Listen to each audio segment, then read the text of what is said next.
A ver, yo les voy a dar psicología. ¿Qué vamos a ver en psicología? Hoy lo que vamos a ver es qué es psicología.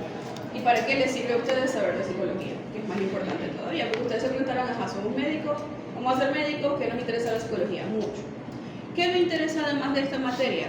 Que de verdad le pongan un poco de cariño. Porque luego de esta materia no ven más nada de salud mental hasta que lleguen a psiquiatría en quinto o sexto año, dependiendo de la rotación en la que queden. Qué horror.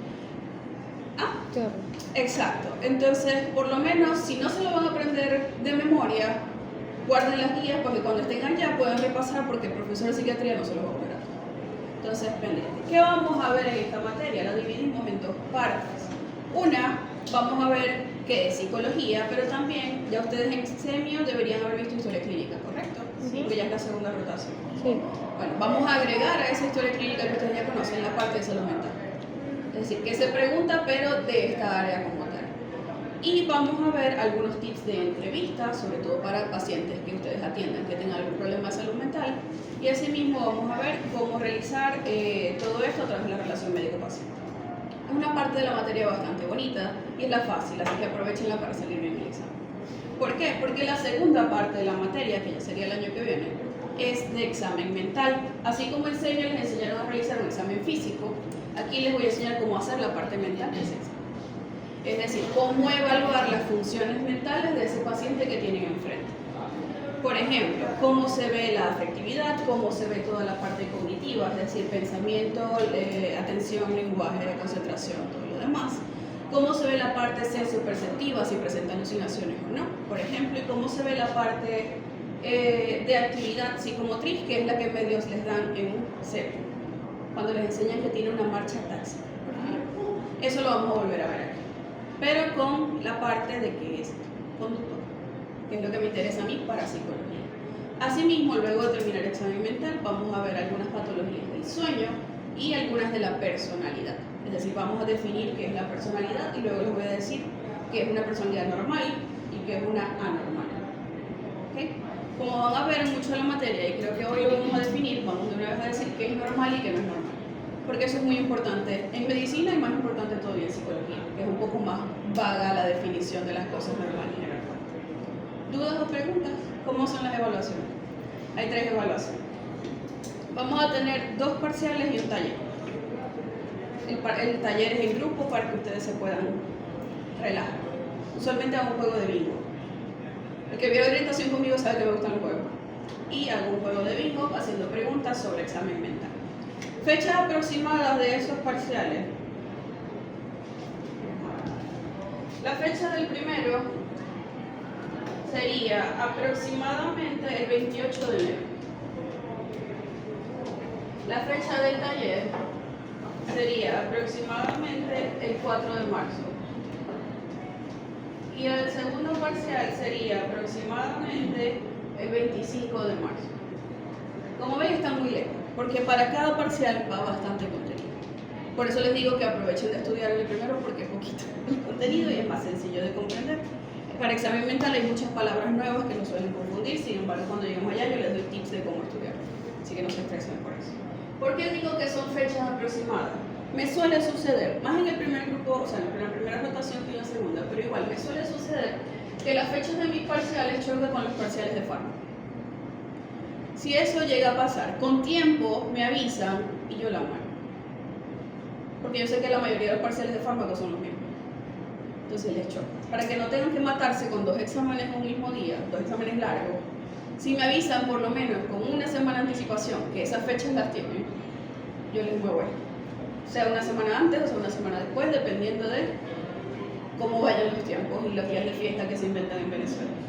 Como pasó con esta primera rotación, que la tuvimos que extender una semana por lo mismo. Entonces, guarden esto, se van fijando en las fechas de fármaco y me dicen que yo soy bastante relajada con eso. Así que no les dé pena, me dicen y yo en verdad se las muevo porque yo sé que es difícil. ¿Qué iría para estos parciales?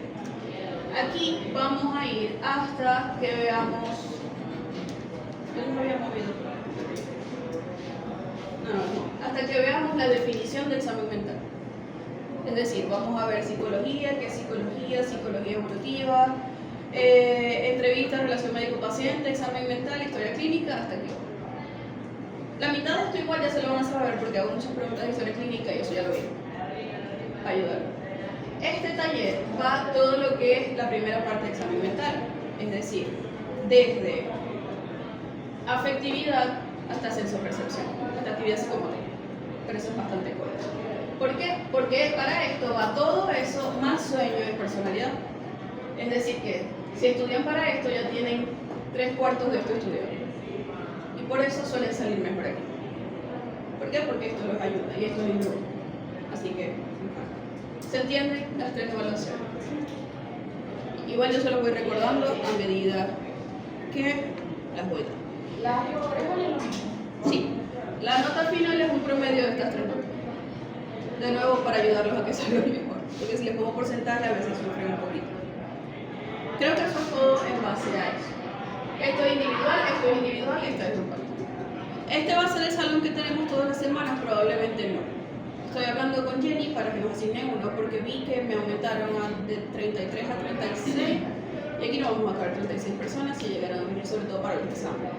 Entonces estamos buscando, ella me dijo que probablemente sea a las 5 o las 6, pero ella está cuadrando ahí los salones de aquí, que yo no sé nada de eso. Así que entre hoy y el miércoles que viene yo les estaría avisando en qué salón estamos para el resto de la materia, o si va a variar por semana, como era cuando Velázquez me hacía sufrir todos los miércoles. Pero vamos a ver. Entonces, introducción a la psicología médica. ¿Qué es eso? ¿Qué es psicología? Yo pregunto mucho. No vale punto, simplemente me gusta que piensen. Es la ciencia que estudia la conducta humana. Ajá, de base. ¿Qué más puede ser la psicología? ¿O qué tiene que ver con la conducta humana?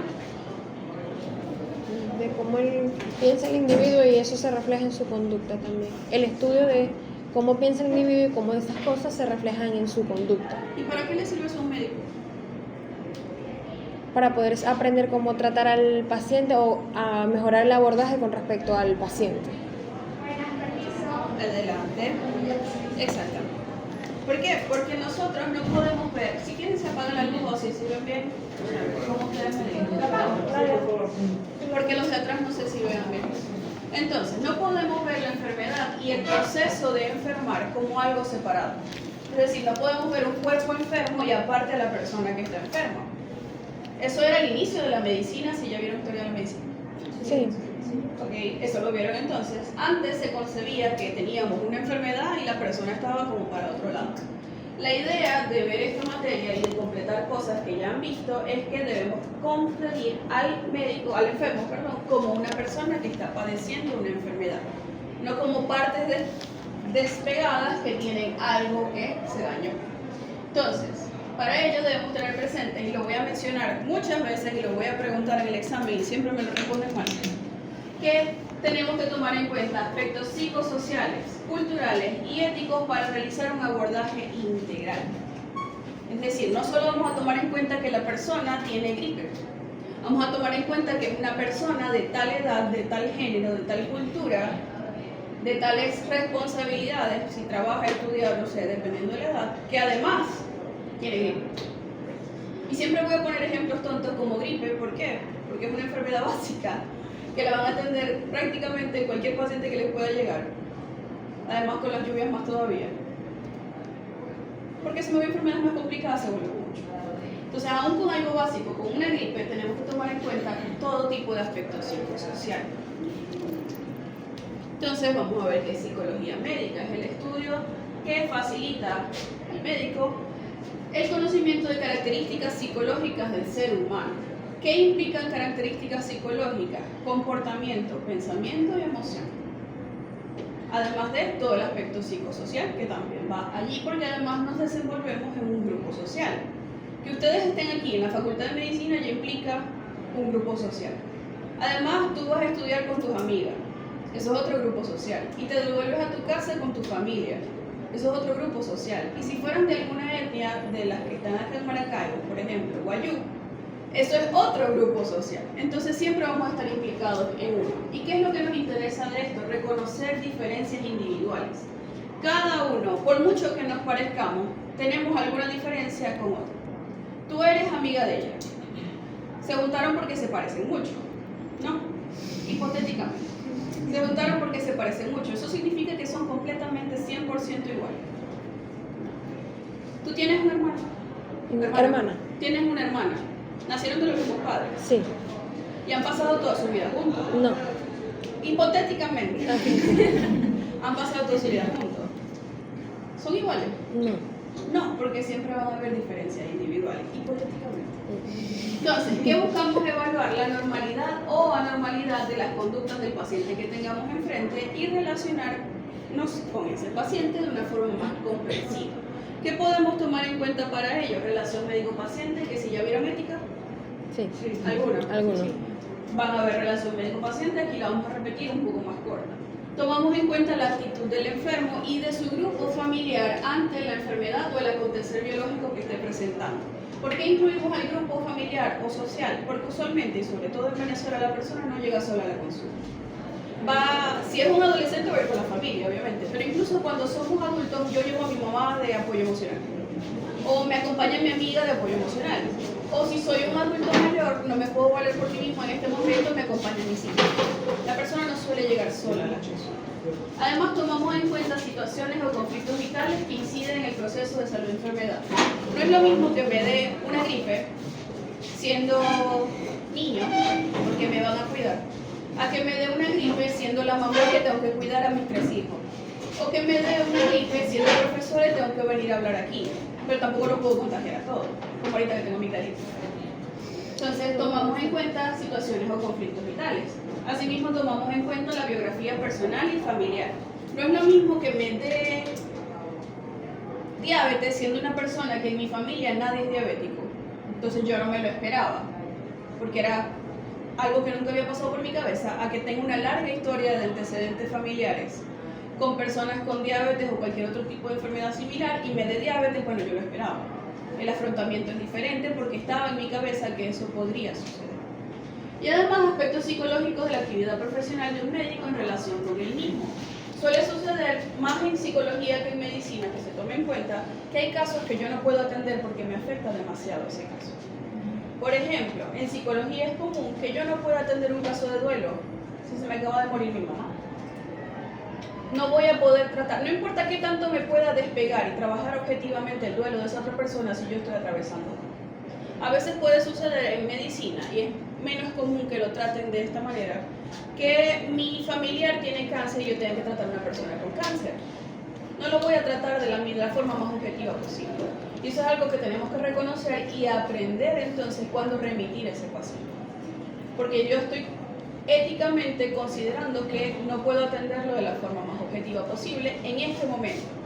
Yo trabajé mi relación con la enfermedad teniéndola a mi familiar, bueno, ya puedo atender cualquier cosa. Pero es tomar en consideración cuándo puedo y cuándo no, porque eso también es parte de la ética.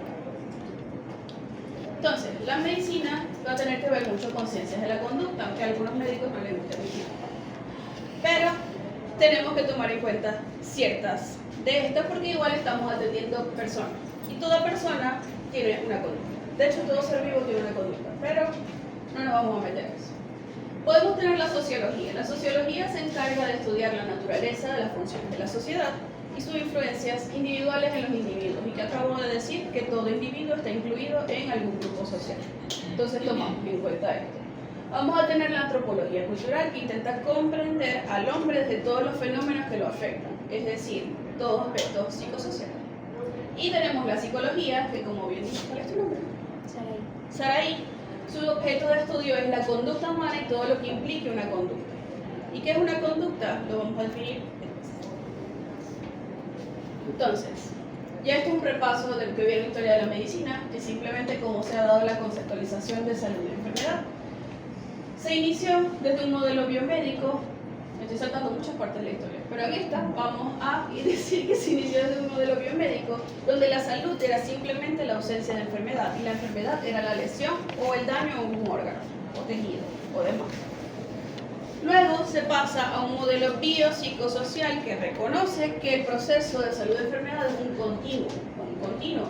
Entonces, esta perspectiva nos permite estudiarlo desde una multicausalidad, que sea dinámica y no necesariamente lineal, Y esto va a incluir toda individualidad biológica del individuo, es decir, volvemos de nuevo a las diferencias individuales que mencionaba ahorita. Junto a la psiquis, cada vez que yo diga psiquis se refiere a la parte psicológica. Y a la subjetividad, que es una palabra que me van a escuchar decir mucho.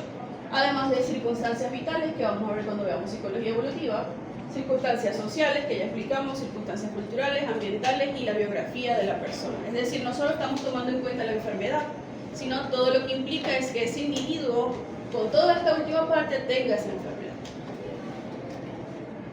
Entonces, ¿cómo vamos a definir la salud? Como un estado de bienestar completo, físico, mental y social, y no solamente la ausencia de alguna enfermedad o padecimiento. Y una enfermedad es una deficiencia o una alteración de una estructura o de la función de algún órgano, tejido o demás que produce una limitación o discapacidad en esa persona. O no causa limitación, pero sí tiene alguna restricción en su desempeño. Y es su desempeño de cualquier tipo. Es decir, yo puedo tener gripe, que es una incapacidad física porque tengo dolor en las articulaciones. Pero también puedo tener depresión, que me causa restricción en el desempeño social, porque no tengo energía para salir de mi casa ni hablar con nadie. Y ambas pueden ser igual una enfermedad. Entonces, la enfermedad como la salud va a tener 3 elementos o 3 dimensiones que los voy a preguntar en el examen. Y los voy a preguntar muchas veces en clases porque los menciono para todo. Va a ser la dimensión biológica, psíquica o psicológica y la dimensión social. La dimensión biológica va a ser esa patología o alteración funcional o estructural de un proceso fisiológico o de un órgano o de un sistema o de un tejido, como ustedes lo quieran llamar. La dimensión psicológica va a ser el padecimiento o la experiencia subjetiva que atraviesa esa persona que tiene esa dolencia en la dimensión biológica. Y vamos a tener una dimensión social, que es el malestar, disfunción o discapacidad social que cause esas dos anteriores. Entonces siempre van a estar las 3 trabajando en conjunto. Las enfermedades son dinámicas y evolutivas y tienen un efecto o aspecto de aflicción personal. Se supone que estar enfermo me causa malestar y no lo debo querer. Eso igual lo vamos a ver en otra clase. Y además tiene una repercusión social. No es lo mismo que yo tenga gripe y me quede en mi casa. O por ejemplo con el COVID, que yo tuviera COVID y me quedé en mi casa. A que yo tuviera COVID y saliera a la calle a trabajar y a hacer demás sin miedo a contagiar a otra persona. O que los demás me tengan miedo por estar yo enfermo, que es otro de los efectos de toda la pandemia. Entonces, tiene repercusiones sociales, contribuyendo así a los diferentes tipos de problemas que ustedes puedan encontrar. Hay veces que a la persona no le molesta estar enfermo, le molesta lo que vayan a pensar los demás de que la enfermedad que tiene. El caso de VIH, por ejemplo. Ya yo afronté que tengo VIH, ya yo me lo puedo tratar, pero no le quiero decir a nadie porque tiene repercusiones sociales, por ejemplo. Y eso también lo tenemos que tomar en consideración en la conducta. Entonces, esto, lo voy a atravesar mi nivelito. Esto lo voy a preguntar en el examen. Y lo he estado preguntando en todos los exámenes, desde los 3 años que llevo dando esta materia. Y todavía hay personas que no responden. La salud, y más todavía, la salud mental, como una situación ideal, no existe porque hablamos de que era un continuo. Si es un continuo, no puede haber un ideal porque siempre está dinámico, moviéndose. Entonces, es un estado relativo. Para yo estar saludable, o sea, tener salud, yo necesito mantener un equilibrio entre todos los elementos que constituyen la salud, que ahorita dije que eran 3. ¿Cuáles eran? El biológico, el psicológico. Esa es la respuesta que me tienen que dar. ¿Ok? No existe como situación ideal, no puede existir, porque si no, no podríamos haber dado la definición que dimos ahorita, que salud y enfermedad son un continuo. En un continuo no hay situación ideal. ¿Ok? Respóndanlo bien, Alexa, por favor. Y hablamos entonces de normalidad. La normalidad en el área de salud, nosotros vamos a evaluar como normal la ausencia de un síntoma.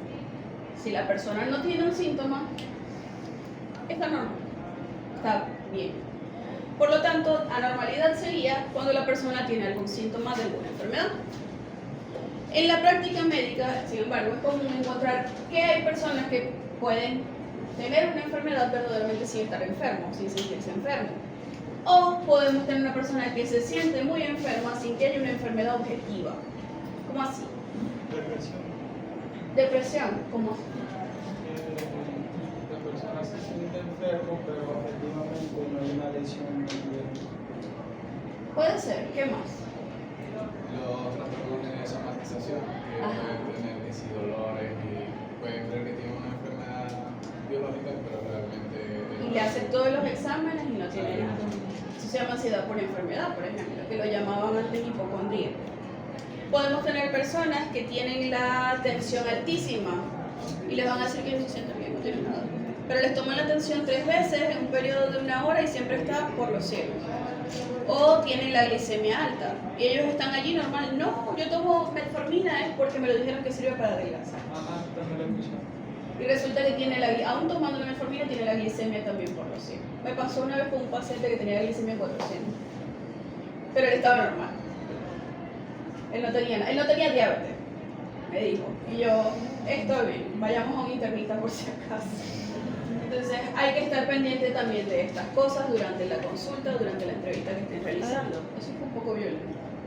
Entonces, el concepto de normalidad, como el de salud, va a ser relativo. Ya lo vamos a definir igual.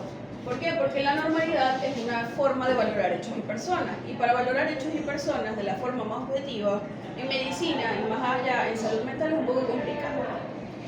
Entonces, vamos a decir que tenemos 2 criterios para definir la normalidad. Normalidad como tal viene de la palabra norma. Entonces, conforme a la regla o la norma. Vamos a tener 2 criterios, uno estadístico y uno normativo. La normalidad estadística considera algo normal cuando se observa con mayor frecuencia. Entonces, si la mayoría tiene esa característica, eso es lo normal. Es un promedio que se realiza para este criterio. Entonces, mientras más se acerca la persona a esa media aritmética, más pertenece a ese grupo y más normal es. Si yo les preguntara, no sé como cuántas personas hay aquí, como 30, alcen la mano a quién le gusta el K-pop, la música coreana. Son anormales. Estadísticamente, Gracias. son anormales para este. A mí también me gusta. Lo sabemos, no se puede. Venía No nos escuchando. sentimos Te culpables. puedo mostrar mi Spotify. No, de- profe, de- lo sabemos, sabemos que somos Entonces. una minoría. Entonces, estadísticamente, en este grupo de este salón son anormales. Ahora, si yo pregunto, ¿a quién le gusta? Bueno, viene Navidad, las películas de Navidad siguen siendo normales. ¿Por qué? Porque estadísticamente no se acercan a la mayoría de este grupo. Ahora, ¿qué les gusta a ustedes para decirles normales? Las vacaciones. ¿A quién les gustan las vacaciones? A todo el mundo. Pues hubo uno que no levantó la mano. Ah, bueno, él es anormal. Todos los que levantaron la mano son normales, estadísticamente, en este grupo. ¿Sí se entiende? Ok, y tenemos una normalidad normativa. En este caso se considera como a una persona normal el que se asemeja a un modelo ideal, como un prototipo de esa normalidad. Aquí sí hablamos de ideal entonces, pero es porque se acerca a ello. Entonces una persona normal reúne todas o casi todas las características deseables según ese sistema de valores. Entonces es normal o está sano quien se acerca a ese ideal y es anormal quien se aleja. Por ejemplo, Eso sería subjetivo dependiendo de la cultura. Y dependiendo de la persona. Porque, por ejemplo, en África, una persona, por ejemplo, con los ojitos grandes, si no los tiene, es una persona normal, pero culturalmente. para ellos es normal. Exacto. En Maracaibo, por ejemplo, estadísticamente además, déjame decirlo, porque fue un estudio que leí y me dio mucha risa. Una persona normal, de forma normativa, es alguien, Maracaibo, bueno, en el Zulia, alguien que tenga buen ritmo para bailar.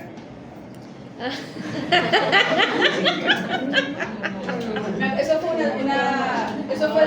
fue cuando yo estudiaba, ojo, que estábamos viendo psicometría y alguien hizo un proyecto para estudiar qué era una característica normal de las personas en el Zulia.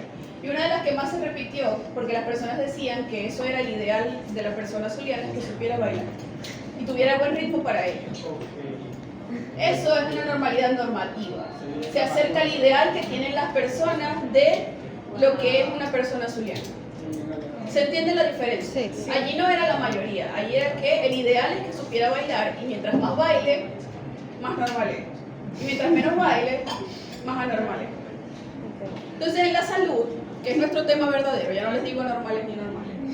En salud mental, la OMS creó una definición que involucra ambos criterios. Entonces, la salud mental va a ser la capacidad que tiene una persona para adaptarse al medio social, es decir, acercarse a la mayoría de forma estadística, y además tiene la capacidad de lograr satisfacción para sí sus semejantes acercándose a un criterio normativo. Entonces, para tener salud mental tenemos que tener un poco de los dos, siempre manteniendo entonces equilibrio. Entonces, una persona que tenga una salud mental normal, independientemente de los problemas que le aquejen en su vida, tiene la capacidad para adaptarse a las situaciones vitales sin paralizarse por conflictos cotidianos.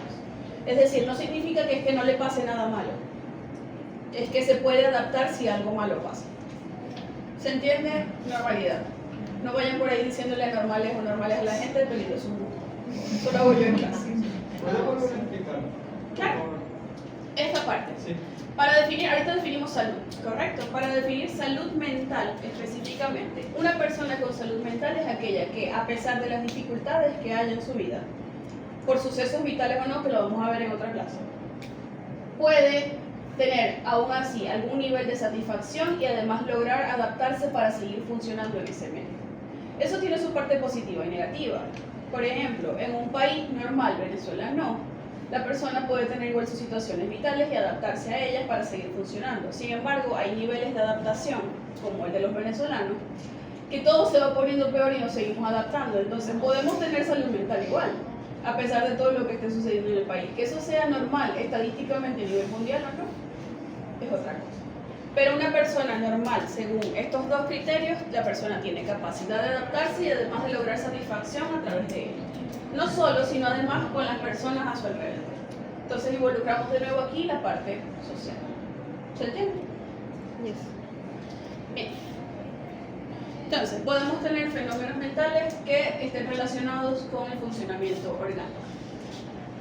De nuevo, parte de lo que quizás vieron en Historia de la Medicina, ya no estoy segura de qué es lo que ven en Historia de la Medicina. Pero antes se tenía la idea de que la mente y el cerebro eran entidades separadas, eran completamente diferentes. Eso se le llamaba dualismo cartesiano y eso se mantuvo en la medicina hasta las últimas décadas del siglo XX, que en términos de estudio en medicina hasta hace muy poquito.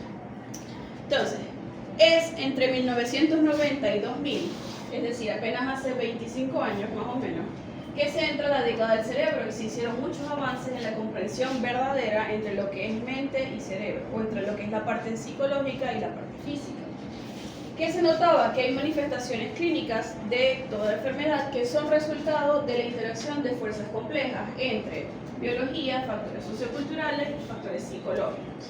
Y que hay trastornos variados que ustedes pueden encontrar en su práctica profesional que van a estar asociados a manifestaciones psicológicas o psicopatológicas de distintas formas. ¿Cómo así? Hay trastornos de origen somático que repercuten en la esfera mental, entonces podemos tener un trastorno de etiología orgánica, es decir, físico, que puede inducir la aparición de síntomas psiquiátricos. Por ejemplo, En el síndrome de Cushing las personas tienen, los pacientes suelen incurrir con depresión. con depresión, las personas con diabetes suelen volverse irritables, las personas con hipotiroidismo suelen tener depresión, las personas con hipertiroidismo suelen tener ansiedad. ¿Okay? Una enfermedad física, porque es una disfunción física, puede provocar aparición de síntomas psicológicos o psiquiátricos.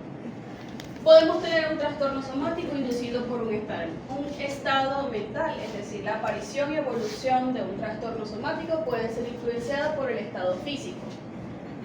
Cuando hay una persona con ansiedad puede terminar con problemas estomacales. O las personas que están constantemente estresadas pueden tener problemas a nivel, por ejemplo, en el caso de las mujeres pueden tener problemas con el ciclo reproductivo. Por ejemplo, las personas con bulimia nerviosa suelen tener problemas en la dentadura por el vómito, por ejemplo. Entonces, una enfermedad psicológica también puede tener repercusiones físicas o orgánicas, como las deseen llamar. Siempre que digo orgánico me refiero a algo físico. Y podemos tener que un trastorno aparentemente somático es producto de un trastorno mental similar a lo anterior, solamente que Acá es por una búsqueda de ayuda, acá es que la mayoría lo van a hacer. Es decir, en la mayoría de los casos que haya un trastorno psicológico puede causar eso, a veces es simplemente por azar. No tenían mucha relación, pero sucedieron los dos al mismo tiempo. Porque a veces el cuerpo no tiene muchas explicaciones para nosotros. ¿Se entiende hasta ahora? ¿Sí? ¿Qué hora es?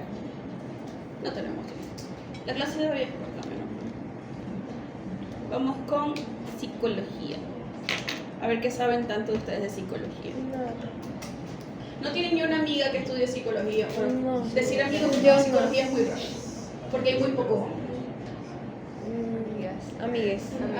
No, en serio. O sea, estaba tratando de recordar. Y cuando me gradué de la maestría, cuando me gradué de pregrado, éramos 300 y habían 14 hombres.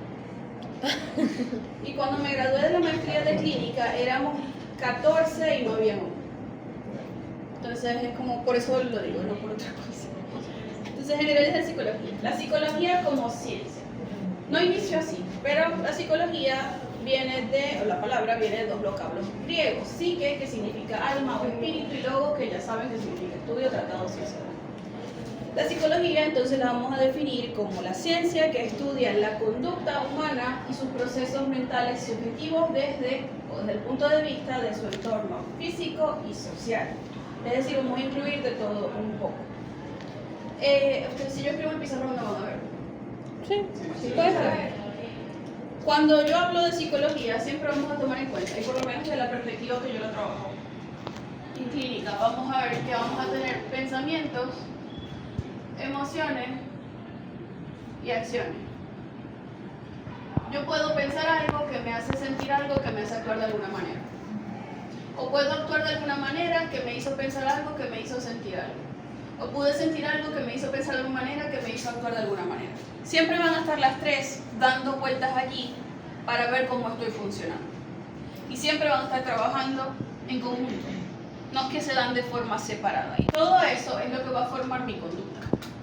Mi conducta es la acción que tomo con respecto a algo que esté sucediendo en mi entorno, o en mi ambiente, que es la palabra verdaderamente que utilizan en la teoría.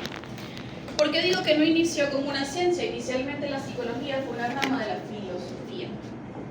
La filosofía es una ciencia dependiendo a quién le pregunten, pero no estudiamos filosofía, así que no vamos a debatir en eso. En el principio salió Descartes, hace poquito, en los 1600, que según él había un alma que era insustancial, era puro pensamiento, era intangible, y teníamos una entidad distinta que era el cuerpo, que era la sustancia material. Entonces los tenía como dos cosas aparte y funcionaban de distinta manera. No es hasta finales del siglo XIX que dicen, no, la psicología se tiene que centrar en estudios de fenómenos que uno pueda observar, porque si lo observo es fácil de estudiar. Y de hecho hasta cierto punto muchas cosas de la psicología todavía se trabajan de esa manera, porque si no lo puedo observar, no lo puedo definir, y si no lo puedo definir, no lo puedo trabajar. Entonces, en los 1800 sale Fechner, en Alemania, que dijo que hay procesos mentales que se podían abordar de forma más científica. ¿Cómo lo podíamos hacer de forma científica? Él trataba de establecer relaciones exactas entre la magnitud de un estímulo físico y la intensidad de la percepción. Entonces él iba creando experimentos muy primitivos, pero experimentos de cómo había un estímulo físico. Por ejemplo, si yo te pellizco, ¿qué tanto puedes reaccionar tú? Si viene la doctora Tibisay y tira la puerta, ¿qué tantos vamos a voltear a ver allá todos sorprendidos? Por ejemplo. Otro alemán, que fue Wundt, también en los 1800, funda el primer laboratorio de psicología experimental en la universidad donde él trabajaba. Él estudiaba entonces todo lo que tenía que ver con esto, pero lo hacía a través de sensaciones e imágenes. De ahí es que ¿Y cómo surgen, reaccionaba de ahí es que nuestro surgen cerebro? las cosas de que envíen que te muestran una imagen y dicen, ¿qué estás viendo? No, eso es otra prueba. Ah, bueno, está bien. En personalidad vamos a hablar de eso. ¿Y por qué no me gusta? Pero él lo que hacía era estudiar las reacciones de la persona a través de sensaciones, a través de los órganos de los sentidos o a través de la visualización de imágenes, y cómo reaccionaba la persona ante ello, y qué pensaba, qué sentía y qué hacía cuando tenía esa imagen. Era más fisiológico, porque le gustaba que pudiera ser objetivo. Y entonces comienzan a surgir corrientes psicológicas, no corrientes como electricidad, pero se les llama así. Y la primera que surge es el psicoanálisis. A mí no me van a escuchar nunca hablar muy bien del psicoanálisis, pero es porque no me gusta. Y me he leído todos los libros de Freud antes que digan que es por eso. El psicoanálisis vino de la práctica médica porque la psicología no existía. Vino de Freud, que era un neurólogo. Neurólogo en una época donde a todas las mujeres les querían decir que tenían algún problema. Por eso es que no me gusta el psicoanálisis. Pero más allá de mis críticas a las corrientes psicológicas, el psicoanálisis vino de la práctica médica y él lo hacía a través del estudio de casos patológicos. Él era neurólogo, pero él decía que tenía que haber algo más allá de simplemente una disfunción en el cerebro. Tenía que haber algo, además de eso, que estuviera causando algún malestar en esa persona.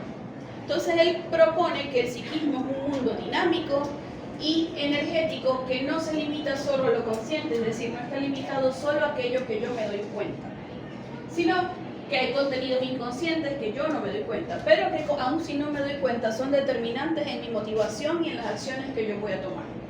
Entonces Freud decía que la mente es una estructura compleja que está formada por dos sistemas o dos tópicas con características bastante específicas, que estas quizás sí las pueden haber escuchado. La primera tópica, él decía que la mente tiene tres sistemas de conciencia. Va a ser consciente, preconsciente e inconsciente. Consciente es todo aquello de lo que yo me doy cuenta en un momento dado. Ahorita para mí es consciente que yo estoy hablando de esto y ustedes me están escuchando. O se están quedando dormidos o están pensando en inscribirse en orientación. Preconsciente es todo aquello que no está presente en el campo de la conciencia, pero que si yo hago el esfuerzo, puede recordarse. O no sin hacer esfuerzo, sino que simplemente puede ser llevado a lo consciente en cualquier momento si algo me lo recordó. Por ejemplo, cuando un olor a ustedes les trae algún recuerdo en específico o un sentimiento en específico, eso es el preconsciente. Y tenemos el inconsciente, que es todo aquello que no es accesible a mi conciencia, es decir, a esta primera parte.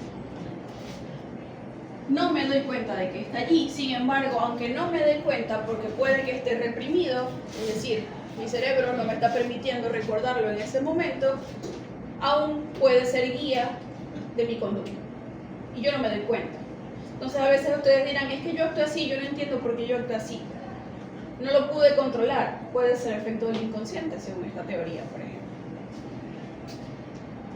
Y tiene una segunda tópica que es más popular todavía, que es el yo, el ello y el superyo. Es la estructura del aparato psíquico.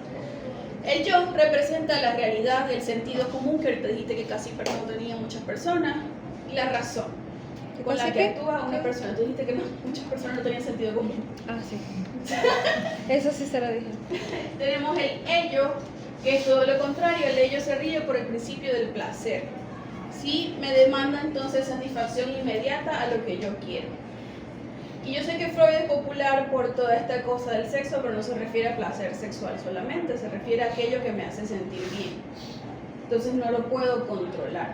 Por ejemplo, yo quiero un chocolate, estaba enferma todo, vi uno, me agarré y lo compré. Me lo comí de una vez completo en el carro antes de salir del estacionamiento, eso fue el ello. Pero está el super yo, que tiene elementos conscientes e inconscientes, entonces funciona por el principio del deber ser. Entonces si mi ello estaba diciendo que me comprara ese chocolate y me lo comiera completo en el carro antes de arrancar, el super yo dice no, el yo dice que si me lo como completo me puede hacer sentir mal porque era chocolate con leche y tengo intolerancia a la lactosa. Entonces como tengo intolerancia a la lactosa solamente me comí 2 pedacitos y después lo compartí en mi casa. Ese fue el super yo. Entonces el super yo está para mediar lo que quiere el ello y el yo, para que yo pueda actuar por el deber ser y funcionar en una sociedad. Porque si no, estaríamos o completamente siempre siendo estrictos con todo, o simplemente guiándome por el placer y todo lo que me haga sentir bien sin importarme más. En cambio está el super yo, que me mantiene en un balance entre los dos. ¿Se entiende? Sí. Pero él además dice que habían etapas del desarrollo psicosexual del individuo. Es decir, que habían partes de nuestra vida que funcionábamos, aprendíamos a hacer ciertas cosas a medida que pasábamos por esas etapas. Y él definió 5. No terminamos a ver otras, pero las de psicoanálisis son estas. Y comenzamos con la etapa oral, que va desde que nacemos hasta los 18 meses, donde la principal fuente de placer es la boca. Y de nuevo les digo que Freud no se refiere a placer sexual, se refiere a lo que haga sentir bien. ¿Y qué hace un niño cuando está desde el nacimiento a los 18 meses. Todo ¿Cómo se lo- explora el mundo? Todo se lo mete a la boca. Todo se lo lleva en la boca porque es su forma de descubrir las cosas y eso lo hace sentir vivo. Por eso se llama oral. Luego pasamos a una etapa anal que va de los 18 meses a los 3 años. Acá el foco de placer, la expulsión y la retención de ese. ¿Y qué hace un niño a los 18 a los 3 meses a los 13 años? Y control de esfínter. Entonces, eso le causa placer. Luego pasamos a una etapa fálica que es de los 3 a los 6 años. Acá el foco de placer se centra en los genitales. ¿Qué pasa en un niño de los 3 a los 6 años? Entonces, Natalia. Descubre que hay diferencias físicas entre niñas y niños. Y por eso es que ven un montón de niñitas levantándose la falda y un montón de niñitos bajándose los pantalones. Porque tú tienes eso y yo tengo esto. Porque están descubriendo que hay algo que varía entre géneros o sexos, como los quieran llamar, y a ellos les gusta descubrir eso. Que socialmente no es aceptado es otra cosa, pero lo van a hacer igual. Luego pasamos a una etapa de latencia, que es bastante larga, va desde los 6 años hasta la pubertad. Es decir, como hasta los 12, 13 años. ¿Por qué de latencia? Porque él dice que hay una represión masiva de los impulsos. ¿Qué sucede? Que no pasa nada. Ya descubrí que hay diferencias, puedo controlar esfínteres, yo simplemente estoy disfrutando el mundo en esa etapa de latencia. Y pasamos luego de la adolescencia y el resto de mi vida a una etapa genital, que el foco de placer de nuevamente al área genital. Pero ahora no solo para saber las diferencias. ¿Qué pasa en la adolescencia? Muchas cosas. Pero referente a esto. En las mujeres, O el sexo opuesto. en o el las mismo mujeres, sexo, en o las no mujeres, me gusta a nadie, o en me las, gusta todo. en las mujeres tenemos nuestra primera menarquia y algunos empiezan su vida sexual. Exacto. Entonces se centra nuevamente en el genital. Al área genital. Kevin, mátala. Y no nos maten, pero sáquenlo. Tampoco tanta violencia. Entonces yo descubro, bueno, ya sé que soy diferente físicamente a esta otra persona, pero además descubro si me gusta o no. Y lo dije en broma, pero es en serio, también está entonces la diferenciación o el descubrimiento de la orientación sexual. Por ejemplo, me gustan los hombres, me gustan las mujeres, me gusta todo el mundo, no me gusta nadie.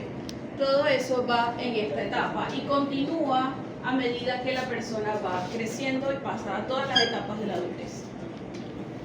Pero luego salió Watson, el amor de mi vida, que dice que el psicoanálisis estaba bien, pero que habían otras cosas como agregadas por allí. Entonces surge el conductismo. Conductismo postula que es el aprendizaje, que es un factor muy importante y determinante de la conducta de la persona. Primero sale Watson, que simplemente decía que la conducta humana funciona como un modelo de aprendizaje estímulo-respuesta. Es decir, sucede algo y yo respondo de alguna manera. Y así funcionaba la psiquis de la persona. Y luego lo apoyó Skinner añadiendo su teoría diciendo que también podríamos tener reforzamientos como elementos esenciales del aprendizaje. Es decir, hay un estímulo, hay una respuesta, pero si tú me das un reforzamiento, yo puedo repetir más esta respuesta. Si tú me castigas, yo hago menos esta respuesta a ese estímulo. ¿Cómo así? Él decía que hay dos tipos de conductas entonces. Podemos tener una conducta respondiente. Hay un estímulo, una respuesta que es automático. Si yo hago así, todos miran para abajo. ¿O no? Pero podemos tener respuestas operantes. Las conductas que operan sobre el ambiente según la situación de tipo social y que son aprendidas por sus consecuencias. Ustedes cuando eran niños, sus papás no los tenían que regañar. Los miraban de cierta manera y ustedes ya se dejaban de portar como se estaban portando. ¿O no? Sí. Eso es una conducta operante. Hubo alguna consecuencia las primeras veces que se portaron mal que hizo que ya sus papás solo tuvieran que mirar o decirles su nombre completo y ustedes paraban lo que estaban haciendo. ¿O no? Eso es una respuesta operante. Porque hubo una consecuencia y ustedes aprendieron a comportarse de X o Y manera. Entonces vamos a tener dos tipos de conductismo que van basados en el condicionamiento, no acondicionamiento, por si acaso. El condicionamiento clásico, que es basado en el aprendizaje del reflejo condicionado. Para esto existe un estímulo incondicionado, es decir, no tiene nada, que produce una respuesta refleja en el organismo. Yo doy un golpe fuerte acá, ustedes se sobresaltan o miran hacia donde yo estoy golpeando. Se le dice respuesta incondicionada porque no requiere aprendizaje. Ustedes no aprendieron a que cuando hay un ruido fuerte tienen que mirar. Es un reflejo. Cuando hay un estímulo neutro que se agrega allí, es decir, que no debería causar esa respuesta reflejada, se asocia repetidamente con este estímulo incondicionado de yo darle el golpe a la pared, es decir, cada vez que yo doy un golpe en la pared y ustedes se sobresalten, les comienzo a dar un caramelo, porque les gustan mucho los caramelos. Yo hago eso muchas veces en cada clase que nosotros hacemos aquí. Como a mediados de la materia, yo voy a dar golpes aquí y ustedes van a estar esperando el caramelo, no van a mirar a donde yo golpeo. ¿Por qué? Porque aprendieron que ese estímulo que antes era neutro los ayudaba a evitar la respuesta refleja. Como ahora evitan la respuesta refleja, solo esperan el resultado de mi estímulo neutro. Eso lo explican en The Office. Así Eso enseñan lo a los explican en perros. The Office. ¿Cómo? Así enseñan a los perros. Así enseñan a los perros, por ejemplo, que les dan un... Un caramelo, un caramelo. Sí, eso. En la vereda hacen eso, por cierto. Entonces, el estímulo neutro, que antes era neutro, pasa a ser un estímulo condicionado y la respuesta es condicionada al aprendizaje. ¿Se entiende? Sí. Podemos tener también un condicionamiento operante. Es una forma de aprendizaje por asociación que se relaciona con el desarrollo de nuevas conductas según las consecuencias positivas o negativas que podamos tener. Entonces aquí vamos a tener otras cosas. Podemos...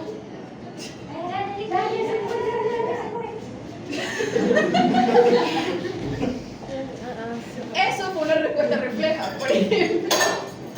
Podemos tener un refuerzo. Un refuerzo es cualquier elemento o condición que surge o acompaña a esa conducta operante, actuando como estímulo que aumenta la probabilidad de que la conducta se repita. A los niños, cuando se portan bien y cuando salen bien en clase, que les entregan el boletín, les dan un refuerzo.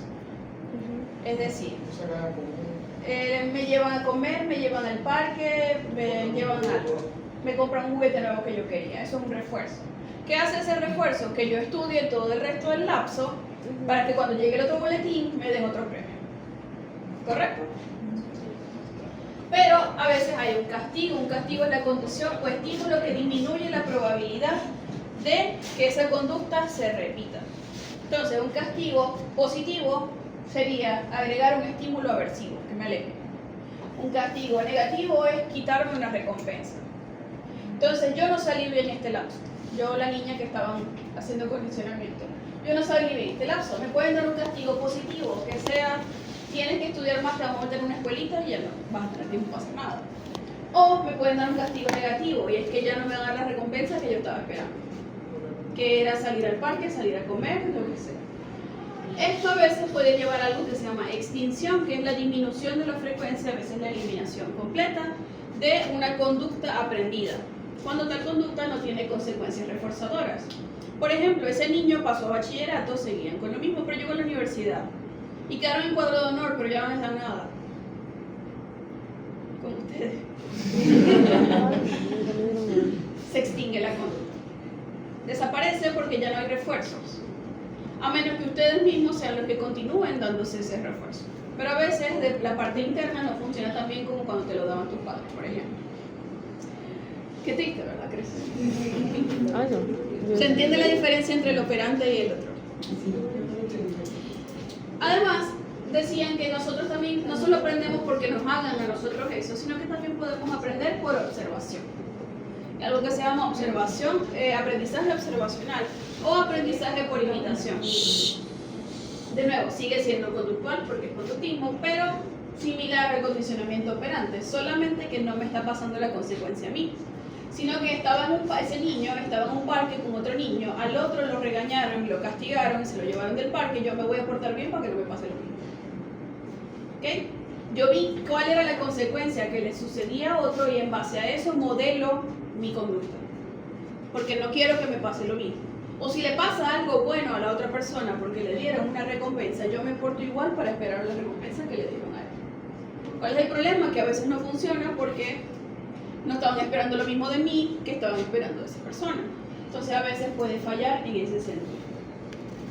Entonces, entre la observación y la imitación de eso que observé, o de esa conducta que observé, hay procesos cognitivos que ayudan al individuo a decidir si lo voy a hacer o no. Pero van a ser básicamente las mismas normas del funcionamiento operante. ¿Se entienden las tres ahora? Pero vino otro señor que se llama Maslow, y dijo, no, nosotros podemos depender de eso, pero hay como otras cosas en la psiquis de la persona que hacen que funcione. Y nace el humanismo. El humanismo está más centrado hacia la experiencia subjetiva de lo consciente, es decir, de lo que yo me puedo dar cuenta. Si no me doy cuenta de eso, no existe para mí. Entonces, el mundo subjetivo de una persona es todo aquello de lo que está consciente en un momento dado. Y en base a eso yo actúo y dirijo mi vida. Porque no puedo dirigir mi vida hacia algo que no me estoy dando cuenta, dice esta teoría. Que busca entonces comprender a la persona desde su propio marco interno de referencia. Uno de los autores de esta teoría es Maslow. Maslow planteó una teoría de la motivación basada en una jerarquía de necesidades humanas, que quizás lo hayan escuchado, que es la pirámide de Maslow. Él dice que tenía 5 escalones, comenzando desde el primero allá abajo, que son necesidades fisiológicas, es decir, tener alimento, agua, vestir, abrigo y poder dormir. ¿Ustedes duermen? A veces. ¿Y están comiendo bien? Sí, eso sí. ¿Están tomando agua? Sí. A veces. Excelente. Bueno, ya ven cómo comenzó su pirámide de necesidades. Si se supone que tenemos ya estas primeras necesidades básicas cubiertas, pasamos al segundo escalón, que son necesidades de seguridad. Acá yo tengo la necesidad de sentirme seguro y protegido en todo aspecto.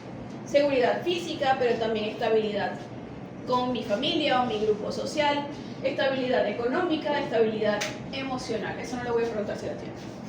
Se supone que si tenemos eso, pasamos a la tercera, que son necesidades sociales o de afiliación.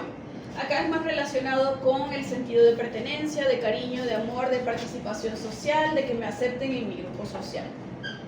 Si tengo eso, tampoco les voy a preguntar si lo tienen, pasamos a la cuarta, que son necesidades de estima. Es decir, si me reconocen lo que yo hago, si yo mismo me reconozco lo que yo hago. Necesidades de respeto, de autoestima, de aprecio, de tener prestigio o de algún logro.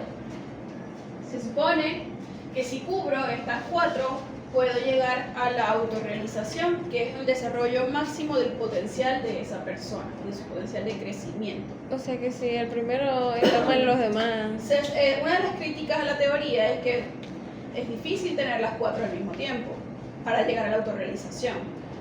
Entonces dice sí que si no tienes completas las fisiológicas no puedes seguir subiendo.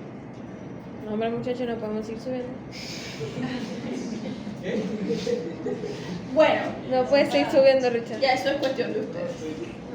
Pero dentro del mismo humanismo surge el otro amor de mi vida, que es Rogers. Lo adoro. Rogers decía que la conducta del ser humano no responde a la realidad, sino a la interpretación subjetiva que uno le da a eso que le está sucediendo.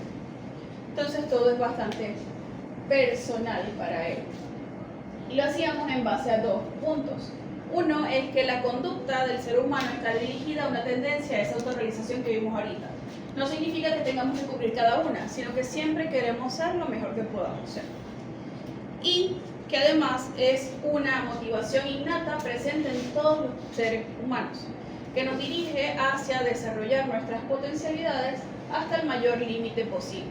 Es decir, que siempre queramos seguir creciendo.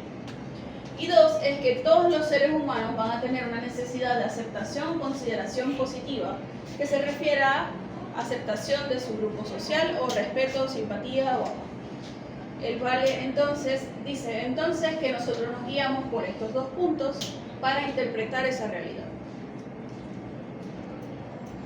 Pero salen otros señores que dicen que tampoco el mundo es tan así de rosas y que el conductismo le faltaba como algunas cosas, y dice que van a crear la corriente de psicología cognitiva o cognoscitiva, pero cognitiva lo escribe mejor en inglés.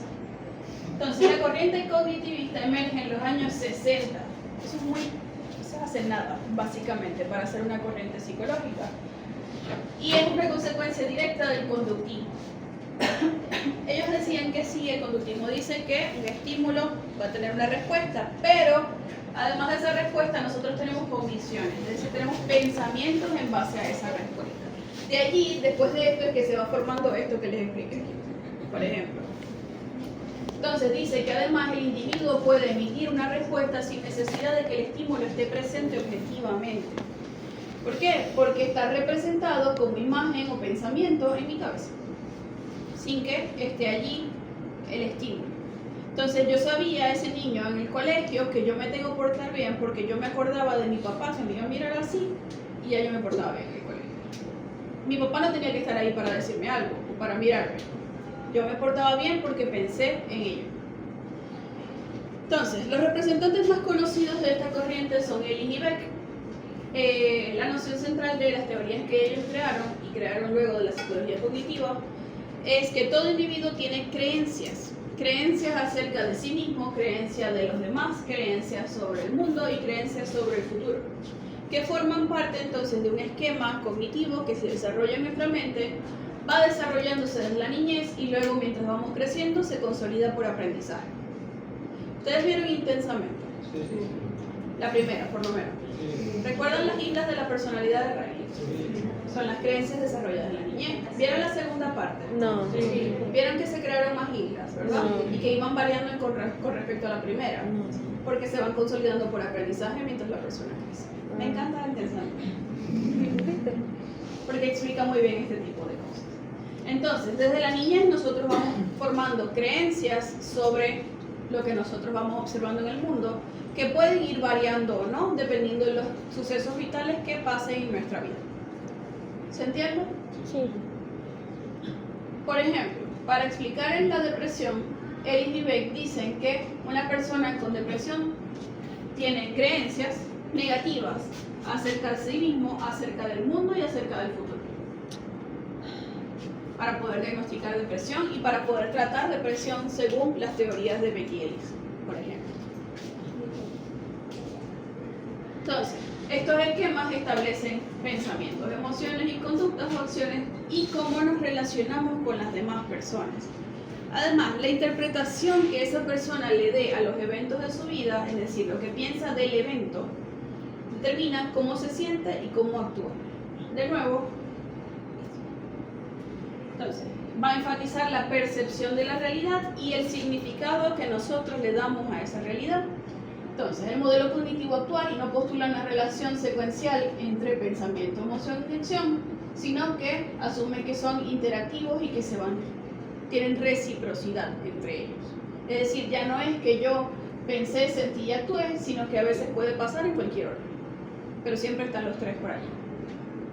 ¿Se entiende hasta ahora? No es que estas sean las únicas teorías psicológicas que existen, solamente que son las principales. ¿Por qué digo eso? Porque existen muchas otras teorías o corrientes psicológicas. La más popular en Maracaibo, si han ido al psicólogo, es la terapia cognitivo-conductual, que también surge de Beck y Ellis, que une la psicología cognitiva con el conductismo para guiarnos por aquí. Por ejemplo, la segunda más común en Maracaibo es el psicoanálisis. Psicoanálisis no tanto de Freud, sino de Lacan, que no lo explico aquí porque Lacan es muy complicado y no necesito que aprendan psicoanálisis en este momento. Y hay 3.000 tipos de terapias más. Ahorita están en formaciones que aquí estén dando, por lo menos virtuales, está la terapia de aceptación y compromiso, que habla más que todo de similar al humanismo, ver las cosas de forma subjetiva, siempre intentando ser lo mejor que pueda ser, pero aceptando aquellas cosas que no puedo cambiar de mí o de las otras personas, sino más bien aprender a trabajar alrededor de ellas para seguir siendo un ser funcional. Está la terapia dialéctica conductual, que surge un poco más del psicoanálisis, aunque tiene algunas cosas de conductismo, que habla de solucionar los problemas simplemente a través del habla y luego del habla tomar acciones fuera de la terapia, cosas así. Es decir, estas no son las únicas que existen, pero son las básicas para entender, las que puedan ver luego cuando ustedes estén trabajando. Entonces, ¿qué aplicaciones tiene la psicología en el campo de la medicina? Bueno, lo primero es que aprenden psicología médica, que a ustedes les sirva de algo. Hoy vimos lo básico, ya después vamos a ver un poco más de cosas que ustedes sí pueda funcionarle de algo en su práctica como tal. Pero ustedes además pueden trabajar con psicólogos clínicos. Es decir, si acabamos de ver que hay enfermedades físicas que de por sí pueden tener implicaciones psicológicas, ya sabemos que entonces podemos derivar a un psicólogo. para que me ayude por lo menos con la parte conductual de esta enfermedad física que yo estoy tratando. O al revés, yo veo algo físico que puede estar derivándose de lo que yo estoy viendo en psicología y yo envío a un médico. ¿Envío a un psiquiatra solamente? Miren, yo he referido a psiquiatras, a internistas, a endocrinos, a nutricionistas, a quien sea, a neurólogos, dependiendo del caso. Porque al fin y al cabo todos ellos trabajan en alguna parte de salud mental, en algún punto de la carrera.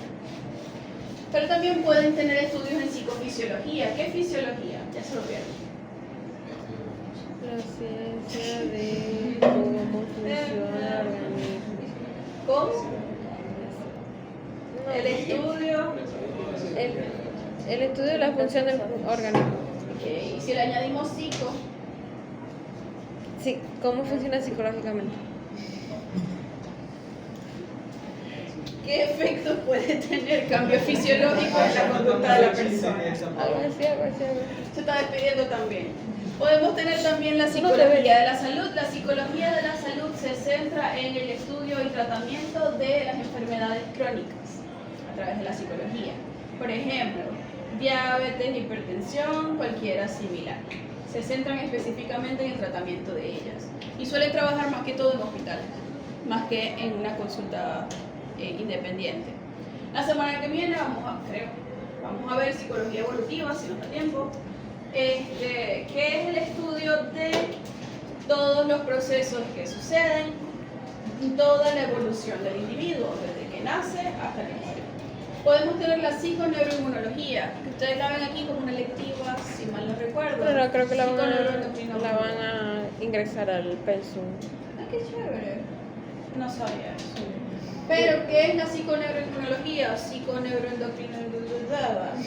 Es el estudio de la relación entre cada uno de los nombres que ustedes ven allí, simplemente añadiendo a lo que veíamos en psicofisiología, por ejemplo.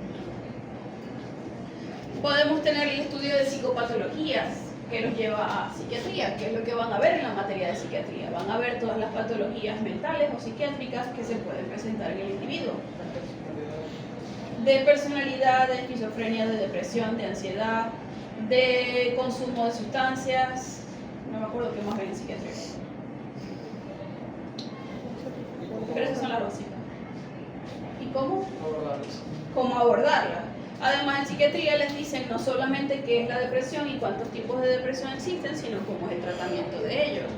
Cómo saber si nada más lo va a atender el psiquiatra, o si tienen que referirlo a psicología, o si más bien lo tiene que atender psicología porque el medicamento no va a hacer nada en ese caso, por ejemplo. Que varía de persona a persona y de caso a caso. Entonces, ¿qué hace un psicólogo? Para que ustedes digan, bueno, vamos a referir al psicólogo, pero ¿qué va a hacer esa persona?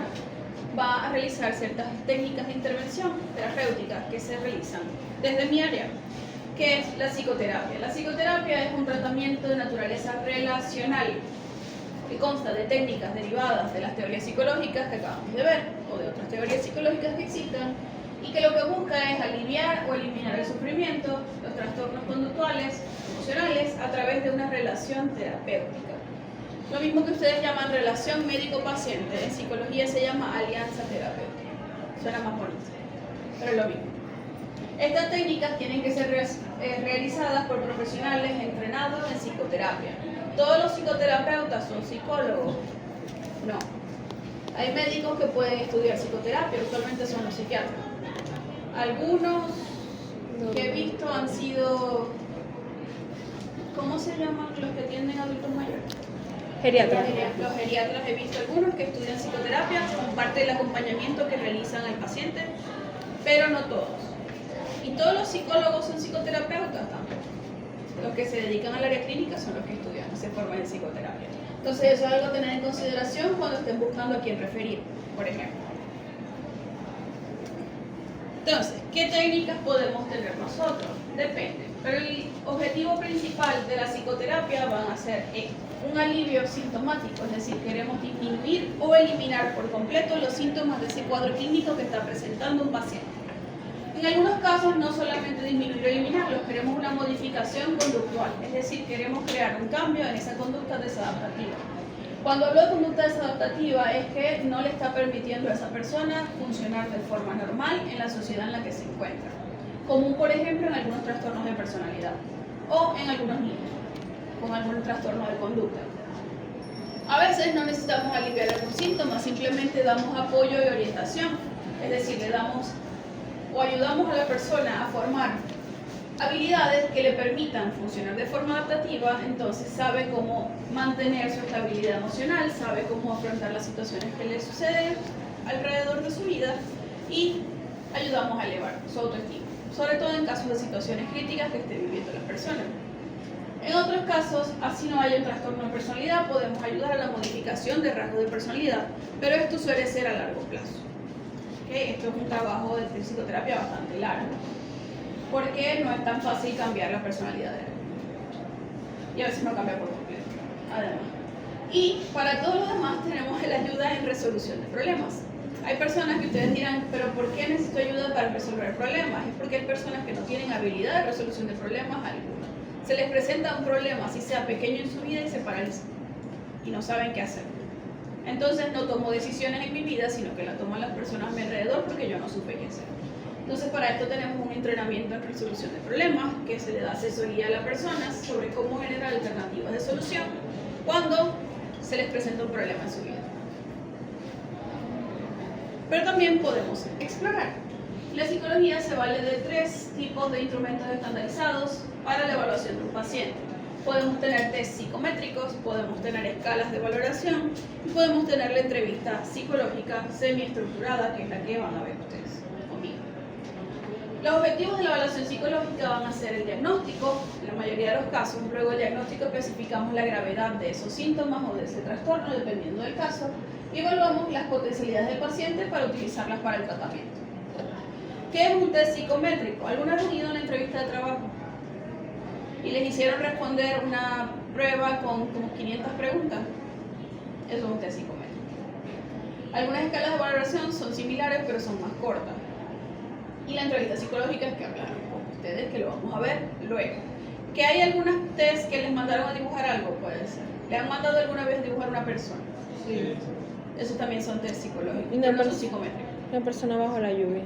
Dibujar a una persona bajo la lluvia. O te dieron una hojita que tenía 8 cuadritos y tenían que completar la figura que estuviera allí.